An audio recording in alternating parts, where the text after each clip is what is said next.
الحمد لله وكفى والسلام على عباده الذين اصطفى اما بعد فاعوذ بالله من الشيطان الرجيم بسم الله الرحمن الرحيم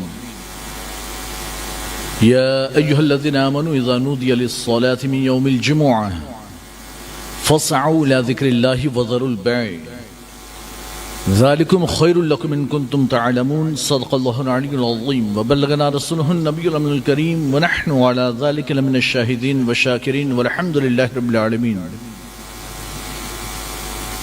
کچھ عرض معروف سے قبل آئیے ہم آپ مل کر انتہائی احترام و عقیدت کے ساتھ اپنے اور ساری کائنات کے مرکز عقیدت گنبد خزامہ آرام فرمانے والے آقا ارواحنا فدا جناب محمد رسول اللہ صلی اللہ علیہ وسلم کی بارگاہ بے کس پناہ میں جھوم جھوم کر درود پاک کا ہدیہ چوکا بازر بلند پڑھیں اللہم صلی علی سیدنا مولانا محمد مادل الجود والکرم والہ الکرام اجبارک وسلم صلاۃ و سلام علیک یا رسول اللہ صلی اللہ علیہ وسلم.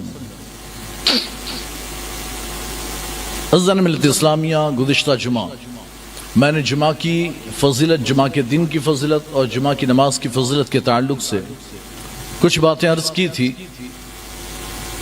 اللہ تبارک و تعالیٰ نے جمعہ کے دن کو افضل قرار دیا.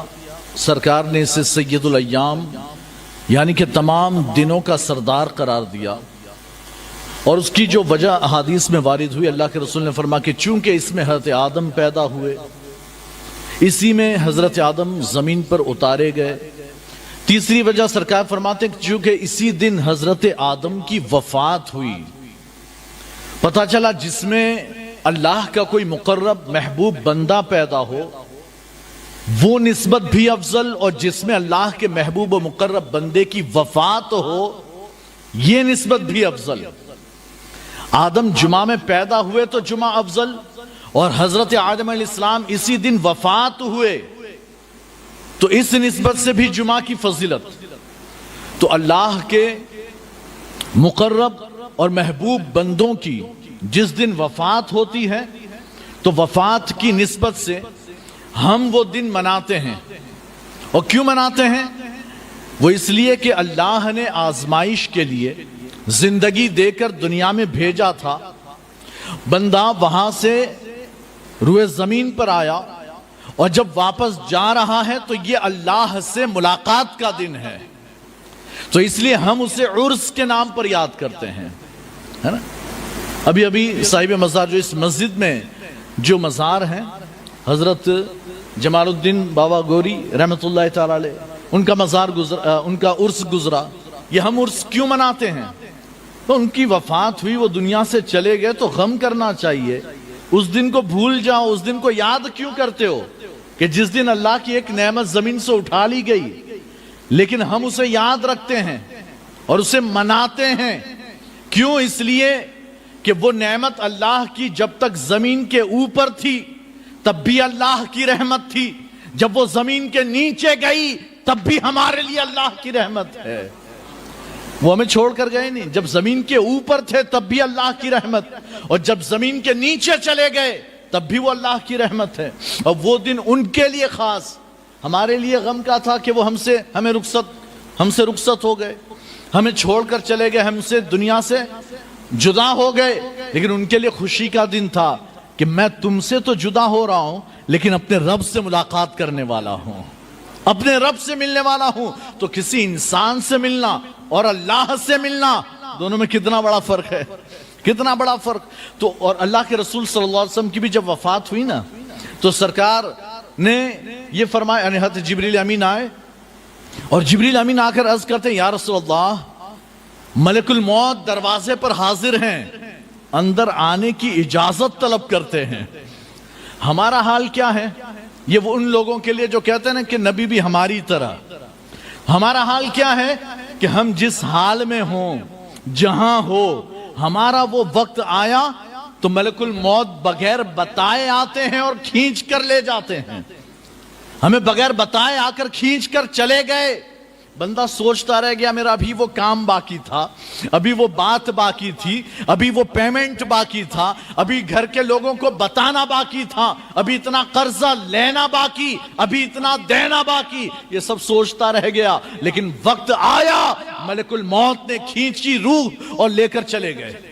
ہمیں کوئی، لیکن جب نبیوں کی بارگاہ میں، صرف حضور ہی نہیں سارے نبیوں کا حال یہ ہے کہ جب نبیوں کی بارگاہ میں ملک الموت حاضر ہوتے ہیں تو دروازے پر کھڑے ہو کر پہلے اجازت طلب کرتے ہیں کہ اگر آپ کی اجازت ہو تو اندر آؤں، آپ کی اجازت ہو تو اندر آؤں۔ اور صرف اندر، یعنی ابھی تو صرف اندر آنے کی اجازت، ابھی تو پہلی اجازت ہے کہ اندر آؤں، اجازت۔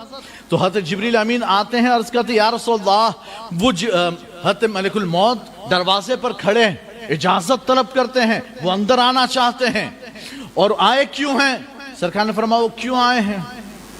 تو جبریل امین عرض کرتے یا رسول اللہ، وہ آپ کی روح قبض کرنے کے لیے آئے ہیں، لیکن اللہ نے آپ کو اختیار دیا ہے، اگر آپ چاہو تو دنیا میں رہو اور چاہو تو رفیق اعلیٰ، چاہو تو رفیق اعلیٰ، رفیق کہتے ہیں دوست کو، اور اعلیٰ مانے بلند و بالا، اگر چاہو تو دنیا کے دوستوں میں رہو اور چاہو تو اپنے سب سے بلند و بالا رب کریم کی بارگاہ میں حاضر ہو جاؤ، آپ کی مرضی ہے، اللہ نے اختیار دیا۔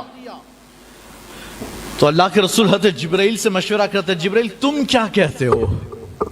اے جبرائیل تم کیا کہتے ہو؟ یہ تو مجھے آپشن دے گا، آئے گا تو اختیار دے گا، تم کیا کہتے ہو اس بارے میں؟ مشورہ ہے نا، یہ بھی مشورہ ہو رہا ہے۔ سرکار جبریل امین سے مشورہ کرتے، اے جبرائیل تم کیا کہتے ہو؟ تو جبرائیل اشارہ کرتے یا رسول اللہ، رفیق اعلیٰ بہتر ہے، رفیق اعلیٰ بہتر۔ دنیا میں جتنا رہنا تھا اپنے دوستوں کے ساتھ، دنیا والوں کے ساتھ آپ نے رہ لیا، لیکن یا رسول اللہ آپ کی مرضی کی تو بات ہے، لیکن مشورہ یہ ہے میرا کہ رفیق اعلیٰ بہتر ہے، وہ بہتر۔ تو پھر سرکار نے فرمایا ٹھیک ہے اجازت دے دو۔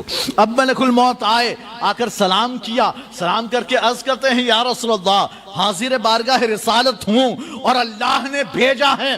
اللہ فرماتا ہے اے محبوب، اگر آپ دنیا میں رہنا چاہو تو آپ کو اجازت ہے، اور اگر آنا چاہو تو میں آپ کو ملائے اعلیٰ میں لے جاؤں، رفیق اعلیٰ کی بارگاہ میں حاضر کر دوں۔ اللہ کے رسول ارشاد فرماتے ہیں اے ملک الموت، میں رفیق اعلیٰ سے ملاقات کا مشتاق ہوں، میں اللہ سے ملاقات کا مشتاق ہوں۔ تو پھر ملک الموت نے روح کھینچی۔ تو ان کا حال، ان بزرگوں کا، ان مقرب بندوں کا حال یہ ہے کہ یہ دنیا میں جب تک رہے ہمارے لیے نعمت، لیکن یہ جس دن دنیا سے جائیں تو انہیں اللہ کے دیدار کی نعمت نصیب ہوتی ہے۔ تو پھر یہ اللہ کے رسول فرماتے یہ جمعہ افضل اس لیے ہیں کہ چونکہ حضرت آدم کی اسی دن وفات بھی ہوئی ہے، اسی دن وفات ہوئی۔ پھر سرکار فرماتے ہیں اور جمعہ افضل اس لیے بھی ہے کہ اسی دن قیامت بھی واقع ہونے والی ہے، اسی دن قیامت واقع ہوگی۔ یہ تو ہم غافل ہیں، ہم غفلت میں اور پتہ نہیں غفلت کی نیند میں سو رہے ہیں کہ ہمیں کوئی احساس نہیں ہوتا، حالانکہ مخلوقات میں سے ساری مخلوقیں اور جتنے اللہ کے نیک بندے بھی ہوتے ہیں، فرشتے، یہ سارے کے سارے جمعہ کے دن کانپ رہے ہوتے ہیں، جمعہ کے دن ڈر رہے ہوتے ہیں کہ یہ وہ جمعہ تو نہیں جب قیامت آنے والی ہے، یہ وہ جمعہ تو نہیں کہ قیامت آنے والی۔ تو جمعہ کے دن قیامت آئے گی، وہ 15 رمضان جمعہ کا دن کہ جس دن ایک سخت اور خطرناک آواز اور چنگھاڑ ہوگی، کہتے وہ بھی جمعہ کا دن ہوگا، وہ بھی جمعہ کا دن، اور قیامت آئے گی وہ بھی جمعہ کا دن۔ اور دوسری حدیث میں سرکار فرماتے ہیں جس دن سور پھونکا جائے گا وہ بھی جمعہ کا دن۔ سرکار نے جمعہ کو جمعہ کیوں کہتے ہیں اس کی وجہ بیان فرمائی، تو سرکار ارشاد فرماتے ہیں ھذا سید الایام، یعنی کہ الجمعہ تو سید الایام، جمعہ یہ سردار ہے دنوں کا، یہ دنوں کا سردار۔ کیوں کہتے اس لیے کہ لأنہ فیہا، اس لیے کہ اسی دن میں، اسی جمعہ کے دن میں جمعت تینت ابیکم آدم، اس لیے کہ اسی دن جمعہ ہی کے دن میں تمہارے باپ آدم علیہ السلام کی مٹی کو جمع کیا گیا تھا، اسی دن میں تمہارے باپ آدم کی مٹی کو جمع کیا گیا، اس جمع کے اعتبار سے اللہ نے اس کا نام جمعہ رکھا ہے۔ اور پھر اس جمعہ کے دن اجتماع پایا جاتا ہے، مومنوں کا اجتماع ہوتا ہے، مسلمانوں کا اجتماع۔ یہ اور بات ہے کہ آج کل ہمارے شہروں میں ہر مسجد میں جمعہ ہونے لگا، ہر محلے کی مسجد میں جمعہ، تو ہر محلے والے بٹ گئے، یہ محلے والے ادھر آ رہے ہیں، وہ محلے والے ادھر جا رہے ہیں، اپنے اپنے محلے کی مسجدوں میں نماز جمعہ ادا کرتے ہیں۔ لیکن آپ اگر پرانے زمانے میں اگر دیکھیں، ان کا مطالعہ کریں، آپ کو پتا چلے گا کہ ایک جمعہ مسجد ہوتی تھی، ایک ایسی بڑی مسجد کہ جہاں پورے شہر کے سارے لوگ ایک جگہ جمع ہو جاتے تھے، ایک جگہ جمع ہوتے، تو یہ اجتماع عظیم اور ازدحام پایا جاتا۔ اس اجتماع کی وجہ سے اس کا نام جمعہ رکھا گیا، اسے جمعہ کہا گیا کہ یہ جمع ہونے کا دن۔ اور جب جمع ہوتے فائدہ کیا؟ جمعہ کے دن سارے لوگ جمع ہو، اس کا فائدہ کیا؟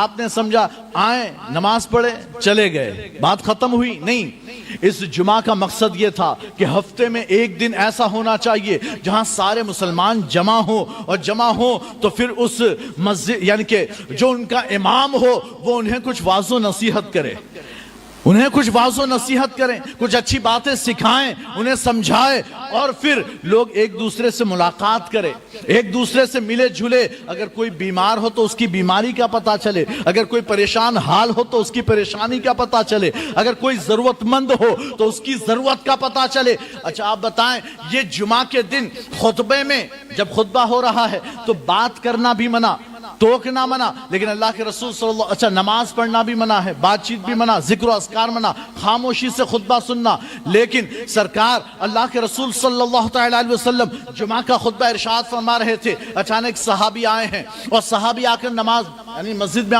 آ کر بیٹھ گئے، اور جیسے ہی بیٹھے سرکار نے انہیں دیکھا، ان پر نظر پڑی، تو سرکار فرماتے ہیں تو نے نماز پڑھی؟ جمعہ سے پہلے سنت پڑھنی ہوتی، تو نے پڑھی؟ وہ کہتے نہیں، سرکار فرماتے ہیں تو نے تحیت المسجد پڑھی؟ مسجد میں آ کر پہلے کیا پڑھا جاتا ہے؟ انہوں نے وضو کیا، اور وضو کر کے مسجد میں آئے تو تحیت الوضو اور تحیت المسجد دو رکعت پڑھی جاتی ہے، تحیت الوضو اور تحیت المسجد یہ پڑھی جاتی۔ اب سرکار خطبے کے وقت تو نماز نہیں پڑھنی، سنت بھی نہیں پڑھنی، لیکن سرکار فرماتے تم نے تحیت المسجد پڑھی؟ کھڑے ہو جاؤ۔ وہ کھڑے ہو گئے، سارے لوگ ان کو دیکھ رہے ہیں، سارے دیکھ رہے ہیں کہ کس کو کھڑا کیا گیا۔ ابھی ہم کسی کو کھڑا کیا تو بھائی کھڑے ہو جاؤ، تو سب کی نظر یوں گھوم جائے گی کہ کسے کھڑا کیا۔ سرکار نے کہا کھڑے ہو جاؤ، وہ کھڑے ہو گئے۔ سرکار نے فرمایا تحیت المسجد پڑھی؟ کہا نا۔ کہا پڑھو۔ اور وہ تحیت المسجد پڑھ رہے ہیں، خطبے کے درمیان تحیت المسجد پڑھ رہے ہیں، ہے نا، اور پھر پڑھ چکے۔ سرکار نے، صحابہ کہتے ہیں سرکار نے ان کو کھڑا ہی اس لیے کیا تھا تاکہ لوگ ان کی طرف متوجہ ہوں، توجہ کریں اور دیکھیں کہ بندے کے حالات بڑے برے ہیں، کپڑا بھی صحیح سے ڈھنگ کا نہیں ہے، ان کے حالات بڑے خراب ہیں، تو لوگ ان کی مدد کریں۔ سرکار نے بعد میں ارشاد فرمایا اے لوگو، یہ ضرورت مند ہیں، ان کی ضرورتوں کو پورا کیا کرو، ان کی تھوڑی مدد کرو۔ تو جمعہ کا مقصد یہ تھا کہ واعظ و نصیحت بھی ہو جائے، ایک دوسرے سے ملاقات بھی ہو جائے، ایک دوسرے کی خبرگیری بھی ہو جائے، ایک دوسرے اگر کوئی بیمار ہو تو عیادت کے لیے ہم پہنچ جائے۔ جب ملاقات ہوگی تو ہم کہیں گے فلاں آدمی نظر نہیں آتا، آپ نے کہا رہی ہے وہ تو بہت سخت بیمار ہے، فلاں اسپتال میں ہے یا گھر میں ہے۔ اچھا وہ بیمار ہیں تو ہمیں پتا چلو بیمار ہے، اللہ کے رسول کی سنت ہے عیادت کرنا، چلو عیادت کے لیے جائیں، چلو عیادت کے لیے چلتے ہیں۔ اسپتال میں ہیں تو عیادت کے لیے پہنچے، اگر کوئی ضرورت مند ہے، کوئی غریب ہے، ہم نے اس کی مدد کر دی، اس کی ضرورت کو پورا کر دیا۔ تو یہ جمعہ کا اجتماع اس لیے تھا کہ مسلمانوں کی خبرگیری کی جا سکے، مسلمانوں کے حالات پر غور و فکر کیا جا سکے، اگر کوئی مسئلہ ہو، کوئی اہم مسئلہ ہو کہ بھئی مسلمانوں کو یہ پریشانی پیش ہے، سارے مسلمانوں کو، تو اس کا حل تلاش کیا جا سکے۔ لیکن آج کل ہم نے بس صرف نماز جمعہ کو یہ بنا لیا کہ آئے نماز پڑھی اور چل دیے، ہم نے کسی کے بارے میں کچھ پوچھا نہیں، نہ کسی سے سلام کلام ہے، نہ کسی کی خبرگیری ہے، کوئی نظر نہیں آیا تو کوئی بات نہیں، ہم چپ چاپ چلے گئے، اس لیے کہ ہمیں تو صرف جمعہ پڑھنا تھا۔ یہ جمعہ اتنا افضل، اللہ کے رسول صلی اللہ علیہ وسلم ارشاد فرماتے ہیں کہ تمہارا یہ نماز تمہارا یہ دن، جمعہ کا دن، یہ عید الفطر اور عید الاضحیٰ سے بھی افضل ہے۔ ہم تو وہ لوگ ہیں نا، کچھ لوگ ایسے ہوتے ہیں نا، ہمارے نمازیوں میں کیسے لوگ ہوتے ہیں، کچھ وہ ہوتے ہیں جو 5 وقت کے نمازی، کچھ وہ ہیں جو 2-3 وقت کے نمازی، اور کچھ ایسے بھی ہیں جو جمعہ سے جمعہ کے نمازی۔ یہ جمعہ پڑھ کر گئے تو پھر مسجد میں اگلے جمعہ ہی کو نظر آئیں گے، کچھ ایسے نمازی ہوتے ہیں، اور کچھ بالکل ایک دم خطرناک ٹائپ کے نمازی کہ جو عید سے عید والے، ہے نا, بقرہ عید میں نظر آئے, پھر رمضان عید میں نظر آئیں گے, اور بڑی رات میں نظر آئیں گے. وہ 5 دن ہوں گے ان کے, ہے نا. بقرہ عید ہے, رمضان عید ہے, 27ویں شب, 15ویں شعبان, بس یہ 4-5 دن. اور وہ بھی کیسے نظر آئیں گے کہ آپ تو ابھی نہانا باقی ہوگا, وہ مسجد کی پہلی صف میں بیٹھے ہوں گے. ایسے نمازی بھی ہوتے ہیں, ابھی تو آپ کا تیار ہونا باقی, نہانا باقی, ابھی آپ ریڈی نہیں ہوئے, لیکن وہ مسجد کی پہلی صف میں بیٹھا ہے. آپ تو ابھی فجر پڑھ کر جا رہے ہو, وہ پہلے ہی سے بیٹھا ہوا ہے. ابھی تو آپ فجر کی نماز پڑھ کر جا رہے ہو کہ اب تیار ہو کر آئیں گے, کہتے میں تو تیار ہو کر ہی آیا, جانا ہی نہیں, مسجد ہے میں بیٹھا ہوں, جب عید ہوگی پڑھنی ہے نا. وہ پہلی سب. تو کچھ ایسے بھی نمازی ہوتے ہیں کہ وہ عید سے عید والے ہوتے ہیں. لیکن بہرحال کہنے کی بات یہ ہے, اللہ کے رسول تو ان کی نگاہ میں عید کی نماز بہت بڑی, کہ بھائی باقی سب ہم نے پورا سال نہیں پڑھی, لیکن رمضانی تو بقرہ عید تو پڑھنی پڑے گی, یہ تو عید ہے. اللہ کے رسول فرماتے ہیں کہ جمعہ کی یا جمعہ کا دن یہ تمہاری رمضان عید اور تمہاری بقرہ عید سے بھی افضل ہے. تو اللہ نے صرف سال کی عید نہیں, اللہ نے ہر ہفتے کی عید عطا فرمائی ہے. یہ خوشی کا دن, اور اسی لیے اس کا اہتمام ضروری. سرکار فرماتے ہیں, اللہ مسلم شریف میں باقاعدہ پورا باب باندھ دیا کتاب الجمعہ میں, باب غسل الجمعہ, نماز جمعہ کے لیے جمعہ کے دن غسل کرنے کے بارے میں. تو اللہ کے رسول فرماتے ہیں فمن اراد منکم الجمعہ, تم میں سے جو شخص نماز جمعہ کے لیے آنا چاہے, فلیغتسل, اسے چاہیے کہ وہ غسل کرے, اسے چاہیے کہ وہ غسل کرے. یہ فلیغتسل فعل امر ہے, ضروری ہے کہ غسل کرے. حالانکہ ہمارے نزدیک واجب نہیں ہے, واجب نہیں, مستحب, سنت مستحبہ ہے. سرکار ہر جمعہ غسل فرماتے تھے, تو یہ سنت مستحبہ, سنت ہے, کرنا چاہیے. اگر کوئی بغیر غسل کے بھی آ گیا کوئی مسئلہ نہیں, کوئی گناہ کا کام نہیں, لیکن کرنا چاہیے. دیہات سے لوگ آتے, ایک دیہاتی آ گئے, حضرت عائشہ صدیقہ فرماتی ہیں ایک دیہاتی آ گئے اور آ کر سرکار سے ملاقات کے لیے آ گئے. سرکار نے فرمایا نہا کر آئے, غسل کر کے آئے؟ کہا نہیں, غسل تو نہیں کیا. سرکار فرماتے ہیں کاش کہ تم نے غسل کیا ہوتا, کاش کہ تم نے غسل کیا ہوتا. کیوں؟ اس لیے کہ بندہ دور سے آ رہا ہے, دھول مٹی لگے گی, پسینہ ہوگا, کام محنت مزدوری یا کام کر رہا ہے تو پسینہ ہوگا. اگر ڈائریکٹ آ گیا تو ارد گرد والوں کو, آس پڑوس والوں کو بدبو آئے گی, اذیت اور تکلیف پہنچے گی. سرکار نے فرمایا, اچھا اس وقت مسجدیں بھی چھوٹی, مسجد نبوی چھوٹی تھی, ایسا ہاتھ لگاؤ تو چھت پر ہاتھ لگتا تھا, وہ بھی کھجور کے چھال کی چھپر بنا ہوا تھا, کھجور کے چھال کا. اور پھر اس میں سخت عرب کی گرمی بڑی سخت ہوتی ہے نا, 48 سے 50 ڈگری سیلسیس, اتنی سخت گرمی. اور پھر اس میں لوگ محنت مزدوری کر رہے ہیں, بازاروں میں کھیتوں میں کام کرتے ہیں, اور کام کر کے اگر ڈائریکٹ آ جائیں تو آتے ہی اگر بیٹھ جائیں گے, بدبو سے لوگ پریشان ہوں گے, لوگ پریشان. سرکار نے فرمایا کہ جو بھی جمعہ کے لیے آئے اسے چاہیے کہ غسل کر کے آئے, ہے نا. لیکن یہ واجب نہیں, شوافے کے یہاں واجب ہے, بغیر غسل کے جمعہ پڑھ ہی نہیں سکتا بندہ, واجب ہے, اگر پڑھا تو گنہگار ہوگا, ہے نا. دیگر ائمہ کے نزدیک واجب, ہم نے کہا سنت ہے. کیوں سنت؟ ہمارے پاس دلیل موجود, اور وہ دلیل کیا؟ اللہ کے رسول صلی اللہ علیہ وسلم کے سرکار نے فرمایا کہ بھئی غسل کرو, غسل کرنا چاہیے. وہ دیہاتی جو بغیر غسل کے آئے, سرکار نے یہ نہیں فرمایا جاؤ جا کر غسل کرو, فرمایا کرتے تو اچھا ہوتا, غسل کرتے تو اچھا. حضرت عائشہ صدیقہ کی دوسری حدیث, حضرت عائشہ فرماتی ہے سرکار نے فرمایا جو جمعہ کے دن وضو کر کے آئے تو اچھا ہے, ٹھیک ہے, فبہا واحسنت, تو ٹھیک ہے, اچھا کیا, والغسل افضل, لیکن غسل کرنا افضل ہے. اچھا پھر حضرت عمر فاروق کا دور ہے, حضرت عمر فاروق رضی اللہ تعالیٰ عنہ, آپ امیر المومنین ہیں, جمعہ کا خطبہ ارشاد فرما رہے ہیں, اور جمعہ کا خطبہ دیتے ہوئے حضرت عثمان غنی مسجد کے اندر آئے, اور جیسے ہی اندر آئے ہیں حضرت عمر نے کہا اتنی تاخیر, اتنا لیٹ, یعنی اس وقت تو گھڑی نہیں تھی, لیکن خطبہ شروع ہو گیا, اذان ہو گئی اور خطبہ شروع ہے نا. اور ہمارا اب یہ رواج ہو گیا کہ اذان کے بعد ہم پہلے تقریر کرتے ہیں اردو میں, جو آپ کی لینگویج ہے, جس میں آپ سمجھتے ہو اس میں, پھر خطبہ دیتے ہیں. لیکن حضور کے زمانے میں اور آج بھی اہل عرب کے یہاں, آپ مصر چلے جائیں, عرب میں چلے جائیں, عراق چلے جائیں, وہاں کیا ہوتا ہے, اذان ہوئی اور اس اذان کے بعد خطبہ شروع ہوتا ہے, تو خطبہ ہی آدھا پونا گھنٹے کا ہوتا ہے, خطبہ ہی آدھے پونے گھنٹے کا، اور وہ خطبہ کیا ہوتا ہے؟ تقریر ہوتی ہے، لیکن عربی میں، تو سننے والے بھی عربی سمجھتے ہیں، بولنے والا بھی عربی میں بول رہا ہے، تو خطبہ عربی میں اور تقریر ہی عربی میں۔ لیکن یہاں ہندوستان میں ضرورت تھی کہ خطبہ الگ ہو، اس سے پہلے اردو میں لوگوں کو واضح نصیحت کی جائے، تو یہ تقریر کا سسٹم شروع کیا گیا، اور خطبے کو 10 منٹ کر دیا، 7 منٹ کر دیا، کہ فوراً وہ خطبہ عربی میں ہی ضروری ہے نا، ضروری ہے کہ عربی میں ہو، تو 7 منٹ کا کر دیا، اس سے پہلے یہ تقریر۔ تو پتا چلا یہ تقریر اہم ہے، اسی کے لیے تو جمعہ کیا گیا تھا، اسی لیے تو لوگوں کو ایک جگہ جمع کیا گیا تھا، اور اسی میں بندہ لیٹ آ رہا ہے، ابھی تو ٹائم باقی ہے، ابھی تو دیر ہے، ہم آرام سے جائیں گے، نہیں، پہلے آئیں اور آ کر پہلے سے بیٹھیں۔ اللہ کے رسول ارشاد فرماتے ہیں الجمعۃ حج الفقراء، الجمعۃ حج المساکین، سرکار فرماتے کہ یہ جمعہ فقیروں، مسکینوں، غریبوں کے لیے حج اور عمرہ ہے، حج اور عمرہ ہے۔ اور پھر سرکار نے فرمایا کیسے یہ حج عمرہ؟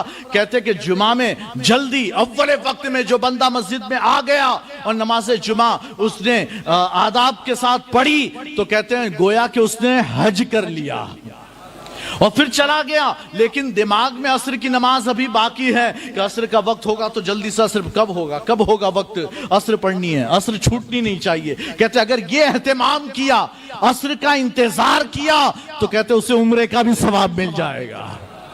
جمعہ کی نماز پڑھی جلدی آ کر تو حج کا ثواب، اور پھر انتظار کرتا رہا عصر کا، تو اللہ اسے عمرے کا بھی ثواب عطا فرما دیتا ہے۔ اور سرکار نے فرمایا کہ آئے تو ناخن تراش کر آئے۔ جمعہ کے دن سرکار فرماتے ہیں جمعہ کے دن لوگ غسل بھی کریں، اپنے ناخن بھی تراشیں، اور اگر جو بال نکالنے ضروری ہیں انہیں بھی صاف کر لیں، یہ سارے کام کر کے آئیں۔ یہ جمعہ کا اہتمام ہے۔ اللہ کے رسول کے حدیث مبارکہ سرکار ارشاد فرماتے ہیں جو بندہ جمعہ کے دن اپنے ناخن تراشتا ہے، اللہ آئندہ جمعہ تک اسے تمام بلاؤں سے محفوظ فرما دیتا ہے۔ اگر بندہ ہر جمعہ کو ناخن کاٹ لے گا تو پتا چلا اسے کسی بابا کے پاس جانے کی ضرورت نہیں، کسی جادو ٹونے کے والے کے پاس جانے کی ضرورت نہیں، اللہ ساری بلائیں دور کر دے گا، ساری بلا دور ہو جائے گی۔ اور پھر دوسری حدیث میں جس نے جمعہ کے دن ناخن کاٹے تو اللہ تعالیٰ اسے اپنی رحمتیں عطا فرماتا ہے۔ تو ہمیں ناخن کاٹنے چاہیے، جو زائد بال ہیں اسے صاف کر دینے چاہیے۔ دوسرا یہ کہ جو بندہ جمعہ میں مرتا ہے اس کی بھی بڑی فضیلت، جمعہ میں مرنے والے کی بڑی فضیلت۔ آخری بات، اللہ کے رسول صلی اللہ علیہ وسلم ارشاد فرماتے ہیں کہ جو جمعہ کے دن یا جمعہ کی رات میں مرا فتنہ قبر سے محفوظ ہو جائے گا۔ اور جمعہ کا دن یعنی آج کا دن، اور جمعہ کی رات یعنی گئی رات، جمعرات کا دن ختم کر کے جو رات ہے وہ جمعہ کی رات، اور یہ آج کا دن، اس میں اگر کوئی مرا اللہ کے رسول فرماتے ہیں اس سے وہ فتنہ قبر سے محفوظ، مطلب نہ اس سے سوال ہوں گے، نہ اسے عذاب ہوگا، نہ کوئی سوال، کچھ نہیں، وہ جائے گا، دفن کر دیا گیا تو کہتے کہ فرشتے آئیں گے نہیں سوال کے لیے، تو حساب ہوا ہی نہیں اور کوئی عذاب ہی نہیں، قیامت تک وہ انتظار کرے، آرام کرے، قیامت تک آرام کرے، جب قیامت میں اٹھے گا تب جا کر حساب ہوگا۔ تو عذاب قبر سے محفوظ ہو گیا، سوالات قبر سے محفوظ ہو گیا۔ تو اعلیٰ حضرت سیدی اعلیٰ حضرت ارشاد فرماتے ہیں فتاوی رضویہ میں، آپ فرماتے ہیں اگر کسی شخص کا کسی اور دن میں انتقال ہوا، کسی اور دن میں انتقال ہوا، تو پھر ہمیں چاہیے کہ ہم اسے دفن کریں، اور دفن کرنے کے بعد یعنی ہمیں دفن تو جلدی کرنا ہے، یہ نہیں کہ برف میں ڈال دیا اور جمعہ کا انتظار کریں، یہ نہیں، دفن تو فوراً کرنا، جلدی کریں، لیکن دفن کرنے کے بعد سے جمعہ تک آپ کوئی یہ اہتمام اور انتظام کرے کہ اس کی قبر سے کوئی ہٹے ہی نہیں، اس کی قبر سے 24 گھنٹہ کوئی نہ ہٹے۔ مطلب آپ نے ایک دو آدمی سیٹ کر دیا، گھر کے 2-4 لوگ ہوں، وہ قبر پر بیٹھے ہیں، وہ قرآن پڑھ رہے ہیں، تسبیح پڑھنے بیٹھے ہیں، اور اس کے بعد اگر ان کو شام میں جانا ہے تو دوسرے 2-4 آ گئے، وہ جانا چاہیں رات میں آدھی رات کو دوسرے 2-4 آ گئے، پھر صبح کوئی دوسرے 2-4 آ گئے، لیکن جب تک جمعہ کی شام، جمعہ کی رات نہ آ جائے تب تک اس کی قبر کو چھوڑا نہ جائے، اس لیے کہ جب تک وہ قبر سے لوگ لوٹ نہیں جاتے، منکر نکیر سوال کے لیے آتے نہیں، تم بیٹھے رہو جمعہ کی رات تک، کہتے منکر نکیر آئیں گے نہیں، اور پھر جمعہ کی رات آ جائے تو پھر چھوڑ دو، پھر چھوڑ دو۔ اب منکر نکیر جمعہ کو آتے نہیں، وہ چھٹی پر ہیں، تو منکر نکیر آئے نہیں، سوال ہوئے نہیں، تو عذاب قبر سے بھی محفوظ ہو جائے گا۔ تو ہمیں چاہیے کہ ہم جمعہ کے دن جلد از جلد آئیں، پہلے سے آئیں، اور کوشش کریں کہ اس دن میں، آج جمعہ کے دن جمعہ کی نماز سے پہلے سورہ کہف کی تلاوت کرنے کی بڑی فضیلت ہے، سورہ کہف کی، تو کوشش کریں کہ ہم سورہ کہف پڑھیں، آئیں، جلدی آ جائیں، ہے نا۔ تو اللہ تبارک و تعالی ہمیں جمعہ کے دن کی افضلیت سمجھنے کی اور جمعہ کی نماز کے لیے جلد از جلد آنے کی توفیق عطا فرمائے۔ اللہ فرماتا ہے جب اذان ہو جائے، اذا نودی للصلاۃ بیوم الجمعہ، جب جمعہ کے دن جمعہ کی اذان ہو جائے، فاسعوا الی ذکر اللہ، تو اللہ کے ذکر کی طرف، یعنی نماز جمعہ کی طرف دوڑ پڑو، اذان ہوتے ہی دوڑ پڑو۔ وذروا البیع، یہ کاروبار چھوڑ دو، کاروبار چھوڑ دو۔ فقہا فرماتے ہیں اگر کسی نے اذان کے بعد کاروبار کیا تو حرام ہے، وہ کمائی جائز نہیں ہے، جمعہ کے بعد بند کر دو۔ ہاں اگر راستے میں، اگر وہ دکان پر بیٹھ کر کرے گا ناجائز، ہاں راستے میں آتے آتے یا مسجد میں آیا اور کسی نے کہا کہ مجھے اتنا مال چاہیے کہ بعد میں جمعہ بعد آ کے لے جانا، تو کوئی مسئلہ نہیں۔ لیکن بہرحال اللہ فرماتا ہے فَاسْعَوْا إِلَىٰ ذِكْرِ اللَّهِ، نماز جمعہ کی طرف دوڑ پڑو، اذان جمعہ ہوتے ہی۔ اللہ تعالی ہمیں نماز جمعہ اس کے آداب کے ساتھ ادا کرنے کی توفیق عطا فرمائے۔ وآخر دعوانا الحمدللہ۔